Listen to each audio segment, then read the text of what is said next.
जय हिंद दोस्तों, यूपीएससी 9 में आपका स्वागत है। बात करते हैं आज ऊर्जा संसाधन एनर्जी रिसोर्सेज की बात करने वाले हैं। बहुत ही इंपॉर्टेंट पीवाईक्यूज कर रहे हैं, ये सीरीज चल रही है आपकी। ठीक है, देखते रहिए, हमारे साथ बने रहिए, लाइक शेयर सब्सक्राइब करते रहिए दोस्तों। ठीक है, वीडियोज इंपॉर्टेंट हैं, क्वेश्चन यहाँ से आते हैं क्योंकि जो प्रीवियस ईयर क्वेश्चन है उनको घुमा फिरा के उनकी R&D करके एग्जामिनर वहीं से क्वेश्चन बना देते हैं दोस्तों। थोड़ा सा डीप जा सकते हैं, हो सकता है कि उस ऑप्शन में से ही क्वेश्चन को बना दिया जाए, उस आंसर को निकाल लिया जाए। ठीक है, अभी चलो स्टार्ट करते हैं। क्वेश्चन नंबर 1 क्या है? निम्नलिखित में से किस देश में उसकी कुल ऊर्जा आवश्यकता का 99% जल विद्युत से प्राप्त होता है दोस्तों? कौन सा है? यह है नॉर्वे। नॉर्वे जो है अपने देश में अपनी कुल ऊर्जा आवश्यकता का लगभग 99% जल विद्युत से प्राप्त करता है। प्रतिशतता के आधार पर पराग्वे विश्व का प्रथम देश है। परसेंटेज में देखा जाए तो पराग्वे ऐसा प्रथम देश है जहां 100% ऊर्जा का उत्पादन जल विद्युत के रूप में होता है, जबकि चीन विश्व में सर्वाधिक जल विद्युत उत्पादन करता है। यानी कि हाइड्रो इलेक्ट्रिसिटी की बात करें तो चीन नंबर 1 पर है। वहीं बात करें पराग्वे, पराग्वे का विश्व में प्रथम स्थान है। कहां पर? परसेंटेज के हिसाब से। ठीक है, और वहीं नॉर्वे, नॉर्वे दोस्तों अपनी कुल एनर्जी आवश्यकता का 99% हाइड्रो इलेक्ट्रिक से प्राप्त करता है। समझ रहे हैं? और परसेंटेज के हिसाब से पराग्वे प्रथम पर है। और जहां 100% ऊर्जा का जो परसेंटेज के हिसाब से निकालोगे तो क्या है? 100% ऊर्जा का उत्पादन जल विद्युत के रूप में होता है, बट पराग्वे ऑप्शन में नहीं है। ठीक है, नेक्स्ट बात करते हैं। तेल के कोष सबसे ज्यादा किस देश में है? तेल के कोष सबसे ज्यादा कहां पर है? यह है वेनेजुला में। सबसे ज्यादा तेल वेनेजुला में पाया जाता है दोस्तों। तेल के कोष सबसे ज्यादा वेनेजुला है, 19.66% है जो इस देश में वेनेजुला में पाए जाते हैं। वर्तमान समय में विश्व के शीर्ष 5 कच्चा तेल जो पेट्रोलियम भंडारित देश हैं, कौन कौन से हैं? नंबर 1 है वेनेजुला 19.66% के साथ। नंबर 2 है सऊदी अरब 16.75% के साथ। Number 3 Canada, number 4 Iran, number 5 Iraq है दोस्तों। ये परसेंटेज के हिसाब से ये सारे देश हैं, वेनेजुला, सऊदी अरब, कनाडा, ईरान और इराक की बात हो रही है। ठीक है, ये सारे देश हैं जो 5 कच्चा तेल पेट्रोलियम भंडारित देश हैं जो क्या है? तेल के कोष सबसे ज्यादा रखते हैं दोस्तों। नेक्स्ट बात करते हैं, क्वेश्चन नंबर 3 की बात करते हैं। पेट्रोलियम का सबसे बड़ा भंडार पाया जाता है सऊदी अरब में। कहां पर? सऊदी अरब में पेट्रोलियम का सबसे बड़ा भंडार पाया जाता है। नेक्स्ट बात करते हैं। ठीक है, तो पेट्रोलियम का सबसे बड़ा भंडार कहां है? सऊदी अरब में दोस्तों। यह है Saudi Arab is the right answer. Next बात करते हैं। पेट्रोलियम के संबंध में कौन सी निम्नांकित सही है दोस्तों? मध्य पूर्व में, इंपोर्टेंट क्वेश्चन है, याद रखना। मध्य पूर्व में दोस्तों, मध्य पूर्व में संसार के पेट्रोल का लगभग 60% भंडार पाए जाते हैं। ये बात हो रही है मिडिल ईस्ट में। ठीक है, नेक्स्ट बात करते हैं। नेक्स्ट क्या है? अलास्का में टेक्सास के समतुल्य पेट्रोलियम भंडार प्रमाणित है। अलास्का में किसके? टेक्सास के समतुल्य पेट्रोलियम भंडार प्रमाणित है। वहीं संयुक्त राज्य अमेरिका पेट्रोलियम का प्रमुख उत्पादक और प्रमुख आयातक दोनों ही है दोस्तों। कूट से सही उत्तर बताना है दोस्तों। देखो बी, और यानी कि सेकंड और थर्ड सही, यानी B is the right answer. ठीक है, मध्य पूर्व में संसार के पेट्रोल के लगभग 60% भंडार नहीं पाए जाते, ये गलत हो गया। अलास्का में टेक्सास के समतुल्य पेट्रोलियम भंडार प्रमाणित हैं। और वहीं यूएसए पेट्रोलियम का दोस्तों प्रमुख उत्पादक होने के साथ साथ ये इंपोर्टर भी है दोस्तों। मध्य पूर्व देशों की बात करें, ईरान, इराक, कुवैत, सऊदी अरब, जो जीसीसी कंट्रीज हैं, गल्फ कंट्रीज, इनमें तेल के भंडार का लगभग 46.2% भाग पाया जाता है। वहीं संयुक्त राज्य अमेरिका के टेक्सास, अलास्का के पेट्रोलियम भंडार प्रमाणित और लगभग समान है। वर्तमान समय में संयुक्त राज्य अमेरिका पेट्रोलियम का प्रमुख आयातक एवं प्रमुख निर्यातक दोनों हैं दोस्तों। ठीक है, एक गलत है, 2 और 3 सही है दोस्तों। नेक्स्ट बात करते हैं। बाकू किस लिए प्रसिद्ध है? बाकू आपका खनिज तेल के लिए प्रसिद्ध है। काला सागर एवं कैस्पियन के तट पर स्थित है ये कौन? बाकू। अजरबैजान की राजधानी भी है। काला सागर एवं कैस्पियन सागर के तट पर स्थित है बाकू। अजरबैजान का प्रमुख पेट्रोलियम उत्पादक क्षेत्र है। बाकू में सबसे गहरे तेल के कुएं पाए जाते हैं दोस्तों। नेक्स्ट बात करते हैं। नेक्स्ट क्या है? मध्य पूर्व के प्रमुख तेल उत्पादक देशों को सही अवरोही क्रम में, डिसेंडिंग ऑर्डर में लगाना है दोस्तों। ठीक है, वर्तमान समय में देखो क्वेश्चन थोड़ा गलत हो सकता है, पुराना क्वेश्चन है। मध्य पूर्व के प्रमुख तेल उत्पादक देशों को अवरोही क्रम में लगाते हैं। नंबर 1 है सऊदी अरब 12.53% के साथ। नंबर 2 पे इराक, नंबर 3 पे कुवैत, जिसमें सऊदी अरब पश्चिम एशिया का या मध्य पूर्व के देशों में सबसे बड़ा तेल उत्पादक देश है दोस्तों। कौन? सऊदी अरब। इसी प्रकार दक्षिण पूर्व एशिया में सबसे बड़ा तेल उत्पादक देश इंडोनेशिया है। तो साउथ ईस्ट एशिया की बात करें तो सबसे बड़ा तेल उत्पादक देश कौन सा है? इंडोनेशिया। ठीक है, नेक्स्ट बात करते हैं। दक्षिण पूर्व एशिया का सबसे बड़ा खनिज तेल उत्पादक देश है इंडोनेशिया। कौन है? इंडोनेशिया है दोस्तों ये। नेक्स्ट बात करते हैं। पश्चिम एशिया में सर्वाधिक पेट्रोलियम उत्पादक देश है सऊदी अरब। पेट्रोलियम उत्पादन की दृष्टि से निम्नलिखित देशों का सही आरोही क्रम क्या है? सही आरोही क्रम क्या है दोस्तों? क्या है? देखो, पेट्रोलियम के उत्पादन की दृष्टि से देशों का सही आरोही क्रम समझो जो प्रोडक्शन कर रहे हैं। नंबर 1 पे यूएसए है 18.10% के साथ। नंबर 2 सऊदी अरब। नंबर 3 रूस है 12.53 और 12.0 के साथ। नंबर 3 कनाडा, 4 कनाडा है। इराक 4.8। यानी कि यूएसए, सऊदी अरब, रूस, कनाडा और इराक ये 1 2 3 4 5 नंबर पर बने हुए हैं दोस्तों। ठीक है। अन्य देश जैसे चीन और ईरान विश्व के कुल पेट्रोलियम उत्पादन में 4.6 चीन और 3.4% हिस्सा रखते हैं। नेक्स्ट बात करते हैं। 3 अग्रणी पेट्रोलियम उत्पादकों का सही अवरोही क्रम क्या है? ठीक है, ऊपर हम बता चुके हैं जो अग्रणी है, ठीक है, जो उत्पादक है। नंबर 1 यूएसए है, देखो यहां समझो। नंबर 1 यूएसए, नंबर 2 सऊदी अरब, नंबर 3 रसिया, नंबर 4 कनाडा, नंबर 5 इराक दोस्तों। ठीक है, नेक्स्ट देखिए, ये जो एनर्जी रिसोर्सेज थे यहाँ से क्वेश्चन आता ही आता है, एक आध क्वेश्चन आ जाता है। सारे इंपोर्टेंट क्वेश्चन कंप्लीट हो गए। अब नेक्स्ट चैप्टर इसी में कंप्लीट करेंगे, वो है औद्योगिक क्षेत्र, इंडस्ट्रियल रीजन्स की बात हो रही है जो इंपोर्टेंट है दोस्तों। अच्छा, एनर्जी सेक्टर पर मैं थोड़ा थ्योरी देख लेता हूँ, आपको बता दूँ एक्सप्लेन करके। Okay, got it. नेक्स्ट को देखो दोस्तों, वैश्विक ऊर्जा की बात करने वाले हैं, चर्चा में क्यों रहा इसकी भी बात करेंगे। ये अंतर्राष्ट्रीय ऊर्जा एजेंसी जो है उसके विद्युत मध्य वार्षिक अर्जन 2025 में हुआ, उसके मध्य वार्षिक में, यानी कि जो मिड ईयर 2025 में heatwave, air conditioners and data केंद्रों और इलेक्ट्रिक वाहनों के कारण बढ़ती विद्युत मांग को प्रकाश में डाला गया, जबकि सौर, पवन और परमाणु ऊर्जा वैश्विक बिजली मिश्रण को तेजी से नया आकार दे रहे हैं। IEA की बात करें, इंटरनेशनल एनर्जी एजेंसी की दोस्तों, इसका जो मिड 2025 है उसकी कुछ विशेषताएं क्या है देखते हैं दोस्तों। जो ग्लोबली ये वैश्विक बिजली मांग जो है वो पूर्वानुमान से ज्यादा है। क्या है? वैश्विक विद्युत मांग 2025 में 3.3% और 2026 में 3.7% बढ़ने का अनुमान है, जो 2015 और 2023 के 2.6% के औसत से काफी अधिक होने वाली है दोस्तों। वहीं भारत और चीन मिलकर 2026 तक, इंडिया और चाइना की बात हो रही है, ये दोनों मिलकर वैश्विक मांग वृद्धि में 60% का योगदान देंगे, जिसमें भारत वर्ष 2025 में 4% और वर्ष 2026 में 6.6% की दर से बढ़ेगा दोस्तों। नेक्स्ट बात करते हैं। कोयला और नवीकरणीय ऊर्जा परिदृश्य, सौर और पवन ऊर्जा वर्ष 2025 और 26 तक कोयला उत्पादन को पार कर जाएंगे तथा उनकी हिस्सेदारी 2024 में 15% से बढ़कर 2026 में 20% हो जाएगी। वर्ष 2025 में बिजली की मांग में 90% से अधिक की वृद्धि सौर और पवन ऊर्जा के कारण होगी। परिणाम स्वरूप कुल उत्पादन में कोयले की हिस्सेदारी पिछले 100 वर्षों में पहली बार 33% से नीचे गिरने वाली है दोस्तों। परमाणु ऊर्जा में वृद्धि की बात करें, वैश्विक परमाणु ऊर्जा उत्पादन वर्ष 2025 में रिकॉर्ड स्तर पर पहुंचने वाला है, जिसमें 2025-26 के दौरान 2% की वृद्धि होने का अनुमान है। यदि वृद्धि जो है मुख्यतः चीन, भारत और दक्षिण कोरिया में नए रिएक्टरों की स्थापना तथा जापान में बंद पड़ी परमाणु संयंत्रों के पुनः प्रारंभ होने के कारण हो रही है दोस्तों।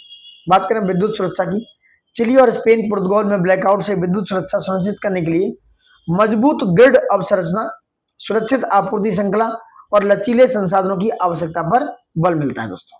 वहीं बात करें उत्सर्जन की, क्या है? चरम मौसम के बावजूद 2024 में वैश्विक उत्सर्जन में केवल 1.2% की वृद्धि होगी। कम उत्सर्जन वाले सोर्स हैं जैसे नवीकरणीय एवं परमाणु, जो जीवाश्म ईंधन के उपयोग की भरपाई कर रहे हैं। हालांकि अप्रत्याशित मौसम अभी भी वर्ष दर वर्ष प्रवृत्तियों को प्रभावित करता रहा है। भारत का ऊर्जा परिदृश्य क्या है? भारत में स्थापित विद्युत क्षमता जून 2025 का देखते हैं दोस्तों, इंपोर्टेंट है, जो जून 2025 तक स्थापित है। सोर्स की बात कर रहे हैं, क्षमता और परसेंटेज। जो थर्मल सोर्स है दोस्तों, जिस थर्मल सोर्स से अब तक जो क्षमता है स्थापित 242.04 गीगावाट है, जो टोटल 49.92% शो दिखाता है, यानी कि ये 49.92% का सपोर्ट करता है थर्मल। उसके बाद आते हैं परमाणु पर, न्यूक्लियर, जो 8.78 गीगावाट है और 1.81% का सपोर्ट है। जो बड़े जल विद्युत हैं, लार्ज हाइड्रो इलेक्ट्रिसिटी प्रोड्यूस करते हैं, ये 49.38 गीगावाट तो 10.19% को कवर करते हैं। वहीं नवीकरणीय ऊर्जा जो रिन्यूएबल एनर्जी है वो 184.62 गीगावाट है, जो 38.08% कवर करती है दोस्तों। अगर रैंक में देखें तो सबसे ज्यादा नंबर 1 पे थर्मल है, उसके बाद है नवीकरणीय ऊर्जा नंबर 2, उसके बाद है नंबर 3 पे बड़े यानी कि लार्ज हाइड्रो इलेक्ट्रिसिटी, उसके बाद है नंबर 4 पर न्यूक्लियर एनर्जी। ठीक है, तो ये रैंक हो गई 1, 2, 3, 4, टोटल हो गई कितनी 484.82 गीगावाट, 100% इसका परसेंटेज हो गया। वहीं बात करें स्थापित ऊर्जा में जीवाश्म बनाम गैर जीवाश्म ऊर्जा का हिस्सा जो जून 2025 तक है। जीवाश्म ईंधन की बात करें जो थर्मल है 242.04 गीगावाट है, जो 49.92% की बात कर रहा है। वहीं गैर जीवाश्म की बात करें जो 242.78 गीगावाट है, तो 50.08% की बात कर रहा है। कुल बात करें 484.82 और ये 100% की बात कर रहा है दोस्तों। ठीक है, नेक्स्ट बात करने वाले हैं ये जीवाश्म और गैर जीवाश्म से। जो नवीकरणीय ऊर्जा है, नवीकरणीय ऊर्जा में सौर ऊर्जा का सबसे बड़ा हिस्सा है। नवीकरणीय ऊर्जा में सौर ऊर्जा का हिस्सा सबसे बड़ा है, जो कुल गैर जीवाश्म क्षमता का 47.06% योगदान देता है। इसके बाद पवन ऊर्जा का 21.78% योगदान है, यानी कि सौर ऊर्जा के बाद पवन ऊर्जा का स्थान आता है जो 21.78% का योगदान है। Got it. नेक्स्ट बात करते हैं जल विद्युत का दोस्तों। जल विद्युत का योगदान है 20.35%। देखो नंबर 1 हो गया सौर ऊर्जा का, नंबर 2 पे पवन ऊर्जा 21.78, नंबर 3 पे जल विद्युत हाइड्रो इलेक्ट्रिसिटी नंबर 1, 2। जबकि जैव ऊर्जा का योगदान 4.92% है, परमाणु ऊर्जा का 3.73 और लघु जल विद्युत का योगदान है 2.17, यानी कि जो छोटे जो है क्या है स्मॉल हाइड्रो इलेक्ट्रिसिटी है उसका 2.17% है दोस्तों। ठीक है, याद रखना ये मैचिंग में आ सकता है या फिर वो क्रोनोलॉजी में लगाने को आ सकता है। अंतरराष्ट्रीय नवीकरणीय ऊर्जा एजेंसी के नवीकरणीय ऊर्जा सांख्यिकी 2025 के अनुसार भारत वैश्विक स्तर पर नवीकरणीय ऊर्जा स्थापित क्षमता में 4थे स्थान पर है। पवन ऊर्जा में 4थे स्थान पर, याद रखना। तथा सौर ऊर्जा में 3रे स्थान पर आ चुका है इंडिया, यानी कि सोलर एनर्जी में इंडिया की रैंक 3rd है। ठीक है, वहीं नवीकरणीय ऊर्जा स्थापित क्षमता में रिन्यूएबल एनर्जी में 4th और पवन ऊर्जा में विंड एनर्जी में 4थे स्थान पर है। तेल गैस और जैव ऊर्जा यानी कि तरलीकृत petroleum gas LPG connections 14.5 crore से बढ़कर 33 करोड़ हो गए, जो 2024 से 25 के डाटा को दिखाते हैं। 2014 से 25 का, सॉरी 24 नहीं 14। भारत ने वर्ष 2025 तक पेट्रोल में 20% 2025 तक 20% एथेनॉल सम्मिश्रण का लक्ष्य हासिल कर लिया है। यह मिश्रण 2014 में केवल 1.5 से बढ़कर 2025 में 20% हो जाएगा दोस्तों। ऑडिट। नेक्स्ट बात करते हैं। ठीक है, तो ये 20% हो गया। जैव ऊर्जा जो क्षमता है वो 8.1 गीगावाट से बढ़कर 11.6 गीगावाट हो गई है। वहीं संपीड़ित बायोगैस की बात करें सीबीजी क्षमता 2014 में एक परियोजना जो 8 टन प्रतिदिन से बढ़कर मार्च 2025 तक 150 परियोजनाएं यानी कि 1211 डीपीडी हो चुकी है दोस्तों। अब बात करते हैं बिजली सुरक्षा की। बिजली सुरक्षा क्या है? बिजली की कमी वर्ष 2013-14 में 4.2 से घटकर 2024-25 में 0.1% हो गई। प्रति व्यक्ति बिजली खपत में 45.8% की वृद्धि यानी कि 957 किलोवाट आवर से बढ़कर 1395 किलोवाट आवर हो जाएगी। वहीं भारत ने अप्रैल 2018 तक 100% गांव का विद्युतीकरण कर लिया था, तब से 2.8 करोड़ से अधिक घरों का ग्रिड से जोड़ दिया गया दोस्तों। ठीक है, अब कुछ प्रमुख नवीकरणीय योजनाएं उनकी बात करते हैं। देखिए यहाँ से क्वेश्चन आते हैं दोस्तों, लाइक शेयर सब्सक्राइब ज्यादा से ज्यादा करना पड़ेगा आपको। आप करना चाहे तो कर सकते हैं, ऐसा कोई जबरदस्ती नहीं है, बट आपको थोड़ा सा भी अच्छा लग रहा है, प्यार मोहब्बत है इस वीडियो के साथ, इन वीडियोज के साथ, तो आप प्लीज ज्यादा से ज्यादा इस कंटेंट को लाइक शेयर सब्सक्राइब करिए। चलिए पीएम कुसुम की बात करें। कृषि में सौर ऊर्जा के उपयोग को बढ़ावा देना, यानी कि जो एग्रीकल्चर में सोलर एनर्जी के उपयोग को बढ़ावा देगी पीएम कुसुम योजना। पीएम सूर्य घर मुफ्त बिजली योजना, 1 करोड़ घरों के लिए छत पर सौर ऊर्जा का प्रबंधन करना। सौर पार्क, बड़े पैमाने पर सौर परियोजना के लिए बुनियादी ढांचा तैयार करना। सोलर मॉड्यूल हेतु पीएलआई योजना दोस्तों। सोलर मॉड्यूल हेतु पीएलआई योजना क्या है?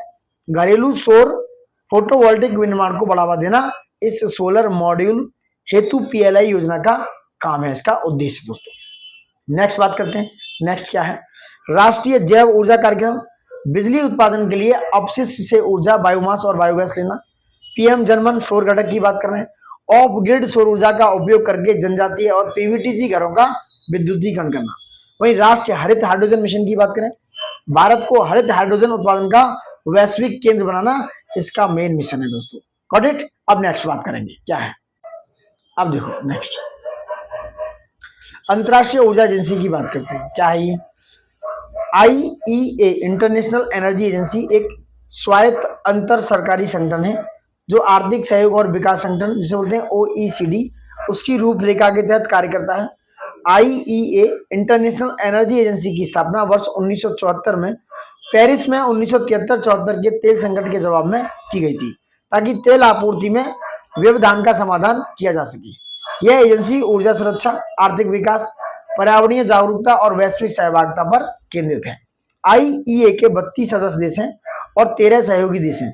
भारत वर्ष 2017 में सहयोगी सदस्य के रूप में जुड़ा हुआ है दोस्तों। कब? 2017 से। नेक्स्ट बात करते हैं क्या है, नेक्स्ट आईईए ने भारत को पूर्ण सदस्य बनने पर आमंत्रण किया है जिससे भारत की वैश्विक ऊर्जा प्रवृत्तियों में बढ़ते प्रभाव का स्वीकार किया गया है।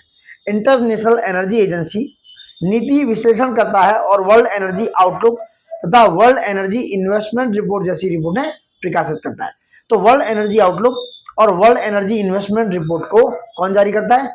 इंटरनेशनल एनर्जी एजेंसी जारी करता है दोस्तों। नेक्स्ट बात करते हैं क्या है, अब गाइस ये कंप्लीट हो चुका है ये चैप्टर एनर्जी वाला। यहाँ से आगे बढ़ेंगे औद्योगिक इंडस्ट्री पे बात करेंगे क्या है।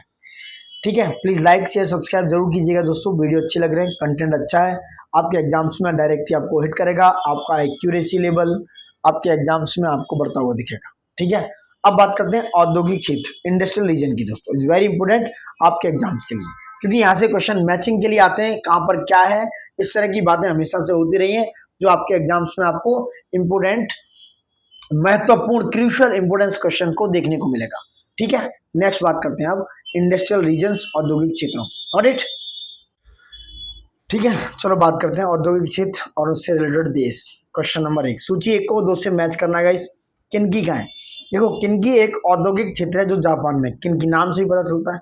कैंटन, कैंटन कहाँ है? चीन में। लॉरेन फ्रांस में और बेलो हॉरिजॉन्टल ब्राजील में। आंसर आपका हो गया 2 1 4 3 इधर 2 1 4 3 यानी कि किनकी जापान में है, कैंटन चीन में है, लॉरेन फ्रांस में और बेलो हॉरिजॉन्टल आपका ब्राजील में है गाइस। नेक्स्ट बात करते हैं निम्नलिखित युग्मों में से कौन सा सही सुमेलित नहीं है? औद्योग और उनके स्थान की बात हो रही है। कागज ऑन्टेरियो में बनाया जाता है दोस्तों, ऑन्टेरियो में कागज बनाया जाता है जो कनाडा में। सूती वस्त्र के लिए ये क्या है? डेट्रॉइट नहीं। गाड़ी घोड़े के लिए, मोटर कार के लिए डेट्रॉइट है। B is not matching. सूती वस्त्र के लिए क्या है? ओसाका जो जापान में, ओसाका कोबे दोस्तों। रसायन का मिलते हैं टेक्सास में, सही है, और मोटर कार नगोया मिलते हैं जो जापान में, ये भी सही है दोस्तों। ठीक है, कागज देखो ऑन्टेरियो में, सूती वस्त्र कहां पर है? ओसाका कोबे में, रासायनिक टेक्सास में, मोटर कार नगोया में। सूती वस्त्र उद्योग डेट्रॉइट से संबंधित नहीं है बल्कि यह ओसाका कोबे से संबंधित है, जबकि अमेरिका में स्थित डेट्रॉइट कार उद्योग ऑटोमोबाइल का प्रमुख उद्योग है। ठीक है, नेक्स्ट बात करते हैं क्वेश्चन नंबर 3। पिट्सबर्ग नगर का नाम है और उससे उद्योग रिलेटेड उद्योग है। पिट्सबर्ग की बात करें दोस्तों, पिट्सबर्ग, पिट्सबर्ग कहां पर है? ये लोहा इस्पात के लिए, ये पिट्सबर्ग लोहा इस्पात के लिए है। लेनिनग्राद दोस्तों ये रसिया है, रसिया। पिट्सबर्ग भी रसिया में है, रूस में, और लेनिनग्राद भी रूस में है। तो लेनिनग्राद में होते हैं पोत निर्माण दोस्तों। क्या है? पोत निर्माण, यानी कि वहां पर जहाजों का निर्माण होता है। और पिट्सबर्ग में लोहा एवं इस्पात है, लेनिनग्राद में पोत निर्माण है। हवाना में क्या है? सिगार, और मैनचेस्टर में सूती वस्त्र, मैनचेस्टर में सूती वस्त्र दोस्तों। देखो पिट्सबर्ग में लोहा एवं इस्पात, लेनिनग्राद में पोत निर्माण, हवाना में सिगार, मैनचेस्टर में सूती वस्त्र, वहां पे आते हैं दोस्तों। नेक्स्ट बात करते हैं रूर बेसिन प्रसिद्ध औद्योगिक क्षेत्र है कहाँ का? जर्मनी का। रूर बेसिन जर्मनी फ्रांस सीमा पर स्थित है। विश्व प्रसिद्ध जर्मनी का कोयला आधारित उद्योग यहाँ पर एस्टेब्लिश है, जहां पर बड़े पैमाने पर लो उद्योग स्थापित किया गया है। कहां पर? रूर बेसिन में। नेक्स्ट बात करते हैं पिट्सबर्ग, अभी बात हुई थी। पिट्सबर्ग कहां पर है? लोहा इस्पात के लिए, जो रसिया में है। संगाई, संगाई सूती वस्त्र के लिए है। डुंडी दोस्तों याद रखना, डुंडी किसके लिए? जूट वस्त्र के लिए। और लेनिनग्राद जो रसिया में, पोत निर्माण उद्योग के लिए। पिट्सबर्ग आपका हो गया answer is 2 3 4 1 is right answer. Question number देखो, इसी को देखो, पिट्सबर्ग कहाँ है? लोहा इस्पात, संगाई सूती वस्त्र, संगाई में सूती वस्त्र मिलते हैं। डुंडी जो है वहां पर जूट वस्त्र है। और लेनिनग्राड या लेनिनग्राद में पोत निर्माण उद्योग डेवलप हुआ है। नेक्स्ट बात करते हैं निम्नलिखित में से कौन सा सुमेलित नहीं है? कौन सा नहीं है? अनसन जो चाइना में है, लोहा एवं इस्पात के लिए है। डेट्रॉइट ऑटोमोबाइल, मास्को पोत निर्माण नहीं। मॉस्को में दोस्तों लेनिनग्राद पोत निर्माण के लिए है, लेनिनग्राद, ठीक है, कौन सा है, लेनिनग्राद। और मॉस्को में रसायन धातु मशीन उद्योग ज्यादा ये मिलता है। ओसाका में वस्त्र उद्योग है, ये बात सही है। सो सी इज द राइट आंसर इसमें। नेक्स्ट बात करते हैं, निम्नलिखित में से किसका सुमेल नहीं है? अंसन में लोहा एंड इस्पात है, चाइना का है। डेट्रॉइट में ऑटोमोबाइल्स उससे रिलेटेड है। चिलियाबिंस्क में पोत निर्माण नहीं है, चिलियाबिंस्क में ये कहां पर है, ये लेनिनग्राद में है। चिलियाबिंस्क जो रसिया में है दोस्तों, अंसन चीन में, डेट्रॉइट यूएसए में, और जो चिलियाबिंस्क रसिया में, यहाँ लोह इस्पात मशीनी औजार पाए जाते हैं। वही मिलान जो इटली में, जहां पर रेशमी वस्त्र उद्योग है। सो आंसर आपका क्या है, C is the right answer. Next बात करते हैं, क्वेश्चन नंबर 8, नगर और उद्योग क्या है? ओसाका वस्त्र उद्योग के लिए फेमस है। किसके लिए? वस्त्र उद्योग। हैम्बर्ग पोत निर्माण के लिए है, हैम्बर्ग पोत निर्माण के लिए है। डेट्रॉइट मोटर गाड़ियां हैं। पिट्सबर्ग लोहे एवं इस्पात के लिए है। सो 2143 is the right answer. Next बात करते हैं, नेक्स्ट क्या है? ओसाका दोस्तों वस्त्र उद्योग के लिए है, हैम्बर्ग पोत निर्माण के लिए है, डेट्रॉइट मोटर गाड़ियां हैं, और पिट्सबर्ग लोहा इस्पात के लिए है। नेक्स्ट देखो, नेक्स्ट क्या है? क्वेश्चन नंबर 9, सूची 1 और 2। लो एस्क की बात करें, ये मैसाबी रेंज में है। लो एस्क कहां पर? मैसाबी रेंज अमेरिका। खनिज तेल ये बाकू अजरबैजान में है। तांबा ये बिनिंगम, याद रखना, तांबा जो है बिनिंगम ये अमेरिका में पड़ता है। कहां पर? अमेरिका में। यूरेनियम ये पोर्ट रेडियम में है, कहां पर? कनाडा में। ये कहां पर है? पोर्ट रेडियम कनाडा में। तो लो एस्क मैसाबी रेंज अमेरिका में है, खनिज तेल बाकू अजरबैजान में, तांबा बिनिंगम अमेरिका में, और यूरेनियम पोर्ट रेडियम कनाडा में पड़ता है। Answer is a. 4321 is the right answer regarding this. Next question, निम्नलिखित में से कौन सम्मिलित नहीं है? कौन सा सम्मिलित नहीं है? देखो, डेट्रॉइट ऑटोमोबाइल्स के लिए है, ठीक है, डेट्रॉइट ऑटोमोबाइल्स के लिए है, ठीक है। तो कौन सम्मिलित नहीं है बात करेंगे। देखो, डेट्रॉइट जहां पर ऑटोमोबाइल्स है, बिल्कुल ठीक है। मैग्नेटोगॉर्स्क ये कहाँ है? लोहा एंड इस्पात, ये भी ठीक है। जोहान्सबर्ग जहाँ पर सोना होता है, सोना खनन यानी कि गोल्ड माइनिंग होती है, ये भी ठीक है। बर्मिंघम यहाँ पर जलपथ निर्माण नहीं होता दोस्तों। बर्मिंघम में जो ग्रेट ब्रिटेन में है दोस्तों, वहां पर लोहा एवं इस्पात उद्योग के लिए प्रसिद्ध है, ना कि जलपोत के लिए। जलपोत के लिए लेनिनग्राद हमने ऊपर बात की जो रसिया में है, वो फेमस है। संयुक्त राज्य अमेरिका में डेट्रॉइट ऑटोमोबाइल्स के लिए है, ठीक है, उसका महत्वपूर्ण केंद्र है। मैग्नेटोगॉर्स्क लोहा एवं इस्पात उद्योग के लिए, तथा जोहान्सबर्ग सोना खनन के लिए, माइनिंग के लिए प्रसिद्ध है। निम्नलिखित में से कौन सुमेल नहीं है दोस्तों? डेट्रॉइट मोटर कार के लिए, हवाना सिगार के लिए, शेफील्ड कटलरी के लिए, और वेनिस पोत निर्माण के लिए नहीं दोस्तों, ये गलत हो गया। वेनिस इटली में स्थित है, जो कांच उद्योग के लिए प्रसिद्ध है। बाकी के सारे विकल्प ठीक है। नेक्स्ट बात करते हैं, क्वेश्चन नंबर 12 क्या है? ऑस्ट्रेलिया में स्थित कालगुली किसके लिए विख्यात है? यह स्वर्ण उत्पादन के लिए। ऑस्ट्रेलिया में स्थित कालगुली स्वर्ण उत्पादन के लिए विख्यात है। विश्व में सर्वाधिक स्वर्ण उत्पादक देश कौन से? चीन है, ऑस्ट्रेलिया है, रूस तथा विश्व में सर्वाधिक स्वर्ण भंडार वाले देश ऑस्ट्रेलिया, रूस तथा अमेरिका है, ठीक है। तो कौन सा है कालगुली? ये स्वर्ण उत्पादन के लिए फेमस है। ऑस्ट्रेलिया में स्थित कालगुली स्वर्ण उत्पादन के लिए विख्यात है। विश्व में सर्वाधिक स्वर्ण उत्पादन देश है, चीन है, ऑस्ट्रेलिया है, रूस है, तथा विश्व में सर्वाधिक स्वर्ण भंडार वाले देश ऑस्ट्रेलिया, रूस और अमेरिका है। नेक्स्ट बात करते हैं, निम्नलिखित देशों में से किसे यूरेनियम सिटी स्थापित करने का श्रेय दिया जाता है? यह है कनाडा। यूरेनियम सिटी कनाडा में अथाबस्का झील के तट पर अवस्थित है। यूरेनियम का सर्वाधिक उत्पादक देश, जो यूरेनियम का सर्वाधिक प्रोड्यूसर करता है, वो है कजाकिस्तान। जबकि सर्वाधिक भंडार कहाँ पे यूरेनियम का? ऑस्ट्रेलिया में सिचुएटेड है। नेक्स्ट बात करते हैं, क्वेश्चन नंबर 14, कौन सा सम्मिलित नहीं है? क्लीवलैंड दोस्तों लोहा एवं इस्पात के लिए फेमस है, ठीक है। डेट्रॉइट मोटर गाड़ी के लिए जो अमेरिका में है। मैसाबी रेंज लोहा के लिए, कोयला के लिए, गलत हो गया, सी इज द राइट आंसर। वहीं फिलाडेल्फिया ये पोत निर्माण के लिए, वहीं लेनिनग्राद एंड फिलाडेल्फिया ये पोत निर्माण के लिए फेमस है, याद रखना। क्लीवलैंड हो गया लोहा में इस्पात, डेट्रॉइट मोटर गाड़ी, मैसाबी रेंज लोहा इस्क, और फिलाडेल्फिया पोत निर्माण के लिए फेमस हो गया। नेक्स्ट बात करते हैं, निम्नलिखित में से कौन सा युग गलत है? कौन सा है? रूर औद्योगिक प्रदेश की बात करें, जर्मनी। फ्लैंडर्स औद्योगिक प्रदेश, बेल्जियम तथा फ्रांस की बात हो रही है, कौन सा है? बेल्जियम तथा फ्रांस। स्कॉटलैंड औद्योगिक क्षेत्र, स्वीडन दोस्तों, दिखा है स्कॉटलैंड में है, ना कि स्वीडन में। स्कॉटलैंड देश में है, ना कि स्वीडन में, अन्य विकल्प सम्मिलित है। न्यू इंग्लैंड औद्योगिक क्षेत्र यूएसए में है। तो रूर औद्योगिक प्रदेश जर्मनी में है, फ्लैंडर्स औद्योगिक प्रदेश बेल्जियम और फ्रांस में है, स्कॉटलैंड ही कंट्री में है, ना कि स्वीडन में, और न्यू इंग्लैंड औद्योगिक क्षेत्र यूएसए में है। नेक्स्ट बात करते हैं, विश्व में सूती वस्त्रों का अग्रणी उत्पादक है चाइना। वर्तमान समय में चीन सूती वस्त्रों के उत्पादन में विश्व में प्रथम स्थान रखता है। चीन के सूती वस्त्र उत्पादक प्रमुख केंद्र हैं संगाई, याद रखना, हैंगकाउ, नानकिंग, कैंटन, हार्बिन, तियानशान और सिंगातियाओ तथा सिनोन आदि हैं। संगाई को चीन का मैनचेस्टर कहा जाता है। भारत सूती वस्त्र उत्पादन में दूसरे स्थान पर है आफ्टर चाइना। चाइना के बाद सेकंड नंबर पर है इंडिया। नेक्स्ट बात करते हैं। नेक्स्ट दोस्तों क्या है, अनसन जो चाइना में है वो लोहा एवं इस्पात के लिए है, तो 4 आ गया। ग्लासगो पोत निर्माण के लिए, कौन है? ग्लासगो दोस्तों पोत निर्माण के लिए है, तो 3 आ गया। ओटावा कागज के लिए है और शेफील्ड कटलरी के लिए, इज वेरी इंपोर्टेंट, याद रखना। तो आंसर हो गया इसमें 4, 3, 2, 1 इज द राइट आंसर। अनसन दोस्तों लोहा इस्पात ग्लासगो कहां पर है? पोत निर्माण के लिए, ओटावा कागज के लिए और शेफील्ड कटलरी के लिए फेमस है। नेक्स्ट बात करते हैं। निम्नलिखित ऊनी वस्त्र उत्पादक केंद्रों में कौन सा जर्मनी से संबंधित है? यह है वुपर्ताल जर्मनी में स्थित विश्व प्रसिद्ध प्रमुख ऊनी वस्त्र उत्पादक केंद्र के रूप में जाना जाता है। सेंट पीटर्सबर्ग जो रूस में है और ब्रैडफोर्ड ये कहां पर है? इंग्लैंड में स्थित है दोस्तों। नेक्स्ट बात करते हैं। केंद्रों से रिलेटेड सूची है, क्या है? नगोया कहाँ है? नगोया दोस्तों ये सूती वस्त्र के लिए फेमस है। नगोया में सूती वस्त्र है। सलेम में लोहा इस्पात है, लोहा एवं इस्पात। लॉस एंजलिस में क्या है? लॉस एंजलिस में हवाई जहाज, पेट्रोलियम और फिल्म है। और अबादान में तेल शोधन है, दोस्तों। नेक्स्ट बात करते हैं। नगोया सूती वस्त्र के लिए है, सलीम लोहा इस्पात, लॉस एंजलिस हवाई जहाज और पेट्रोलियम, अबादान तेल शोधन के लिए फेमस है दोस्तों। ठीक है, नेक्स्ट बात करने वाले हैं। नेक्स्ट क्या है? क्वेश्चन नंबर 20 पे आते हैं। क्या है 20 समझो।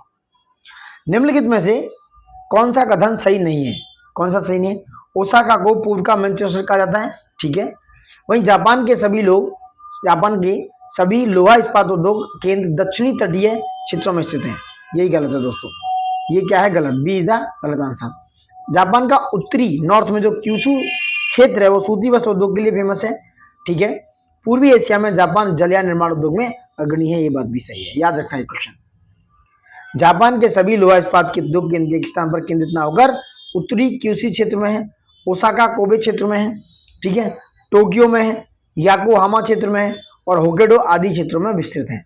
जापान को निप्पन यानी कि सूर्योदय का देश, सुकुमार फूलों का देश, पूर्वों का गेट ब्रिटेन भी कहा जाता है। होन्शु द्वीप पर स्थित टोक्यो जापान की राजधानी एवं विश्व का सबसे बड़ा नगर है। यह एक विशाल औद्योगिक और व्यापारिक केंद्र भी है। ओसाका को जापान का मैनचेस्टर, युवाटा को जापान का पिट्सबर्ग, याद रखना। ओसाका को दोस्तों जापान का मैनचेस्टर और युवाटा को जापान का पिट्सबर्ग और नगोया को जापान का डेट्रॉइट कहा जाता है। Got it? नगोया को जापान का डेट्रॉइट कहा जाता है। जापान विश्व के अग्रणी औद्योगिक देशों में से एक है क्योंकि उसके पास उच्च तकनीकी क्षमता है। जापान प्रौद्योगिकी यानी कि टेक्नोलॉजी कुशलता के कारण अग्रणी औद्योगिक देशों में से एक है, जबकि कच्चे माल के लिए वह विश्व के अन्य देशों पर निर्भर है। नेक्स्ट बात करते हैं नगर और उद्योग की। अनसन लोहा इस्पात के लिए फेमस है। डेट्रॉइट किसके लिए? ऑटोमोबाइल के लिए है। डेट्रॉइट हवाना सिगार के लिए, नगोया सूती वस्त्र के लिए फेमस है। आंसर हो गया 4, 3, 2, 1 is the right answer. Next बात करते हैं। देखो अनसन लोहा इस्पात, डेट्रॉइट ऑटोमोबाइल, हवाना सिगार, नगोया सूती वस्त्र के लिए फेमस है। देखो मल्टीपल टाइम रिवीजन ही आपको सफलता दिलाने की करीब ले जाएगा, तो इसलिए मल्टीपल रिवीजन कीजिए। बार बार रिवीजन करना बहुत जरूरी है क्योंकि एग्जाम्स में बार बार आप रिवीजन करेंगे तो आपकी एक्यूरेसी बढ़ेगी और आपकी एफिशिएंसी बहुत बेहतर होगी। नेक्स्ट बात करते हैं। कील नगर में निम्नलिखित में से कौन सर्वाधिक महत्वपूर्ण उद्योग है? यह है पोत निर्माण। कील नगर जर्मनी में अवस्थित है। यह एक औद्योगिक केंद्र है। कील नगर में पोत निर्माण औद्योग केंद्रित है। कहां पर पोत निर्माण केंद्र है? एक जगह लिख लो, जैसे कील नगर हो गया जर्मनी में, लेनिनग्राड हो गया दोस्तों, ठीक है, फ्लैंडर्स हो गया, ये सारे पोत निर्माण दोस्तों। नेक्स्ट बात करते हैं 24 में। अनसन कहाँ है? अनसन लोहा इस्पात के लिए, अनसन लोहा इस्पात के लिए कहां पर है? चीन में। डेट्रॉइट मोटर गाड़ियों के लिए, हवाना सिगार के लिए और व्लादिवोस्तोक पोत निर्माण के लिए। देखो पोत निर्माण एक और आ गया। ये सारे क्या है? इंपोर्टेंट है। अनसन दोस्तों लोहा इस्पात उद्योग, डेट्रॉइट मोटर गाड़ियां, हवाना सिगार और व्लादिवोस्तोक पोत निर्माण के लिए फेमस है। Answer is D, T is the right answer. 2, 4, 1, 3। Next बात करते हैं। नेक्स्ट क्या है? 25। कौन सा सही सुमेलित है? लॉरेन औद्योगिक प्रदेश कहां पर है? दोस्तों जो लॉरेन औद्योगिक प्रदेश है वह फ्रांस में, इटली में नहीं, ये गलत हो गया। रूर औद्योगिक प्रदेश जर्मनी में, ये सही है, B is the right answer. Bristol औद्योगिक प्रदेश कहां पर है? यूके में। सैक्सोनी औद्योगिक प्रदेश कहां पर है? ये जर्मनी में। तो रूर औद्योगिक प्रदेश जर्मनी के उत्तरी राइन वेस्टफैलिया का एक शहरी क्षेत्र है। इस क्षेत्र में कई विशाल औद्योगिक नगर हैं। लॉरेन औद्योगिक प्रदेश फ्रांस में है, ब्रिस्टल यूके का है, और सैक्सोनी औद्योगिक प्रदेश जर्मनी में स्थित है। ये सब मैंने आपको डिटेल में बताया दोस्तों, ठीक है। इसलिए ज्यादा से ज्यादा लाइक शेयर सब्सक्राइब करते रहिए। नेक्स्ट करते हैं, देखो मानव प्रजातियां नेक्स्ट वीडियो में करेंगे कि बहुत ज्यादा हो जाएगा, नेक्स्ट वीडियो में इसको कंप्लीट करेंगे। यहां तक बहुत ही इंपोर्टेंट क्वेश्चन थे जो आपके एग्जाम्स में आ सकते हैं। यहाँ से एक दो क्वेश्चन उठ के आ सकता है दोस्तों, हमेशा से आ जाता है मैचिंग के लिए। अगर आप, वैसे तो पता ही हो सकता है होगा आपको, लेकिन रिवीजन नहीं कर रहे हैं आप, मल्टीपल टाइम्स रिवीजन नहीं हो रहा है, तो ये क्वेश्चंस आपको नेगेटिव ले जा सकते हैं। आपका एक भी क्वेश्चन गलत हुआ तो आपको बैकफुट पे फेंक सकता है। इसलिए प्लीज सबसे रिक्वेस्ट है, ज्यादा से ज्यादा मल्टीपल टाइम रिवीजन कीजिए, ज्यादा से ज्यादा वीडियो देखिए, और ज्यादा से ज्यादा वीडियो को उसको फैलाइए, और अपना मल्टीपल रिवीजन कीजिए। अगर वीडियो देखना भी नहीं चाहते तो कोई बात नहीं, जहां से भी कर रहे हैं मल्टीपल टाइम्स रिवीजन कीजिए, जो आपके एग्जाम्स के लिए बहुत ही बेहतर है, आपके लिए बहुत जरूरी है, जो आपके एक्यूरेसी लेवल को आपके एनहेंसमेंट में ले जाएगा, ठीक है। चलो, देखने के लिए धन्यवाद दोस्तों, thank you for watching it, and जय हिंद एंड नमस्कार दोस्तों।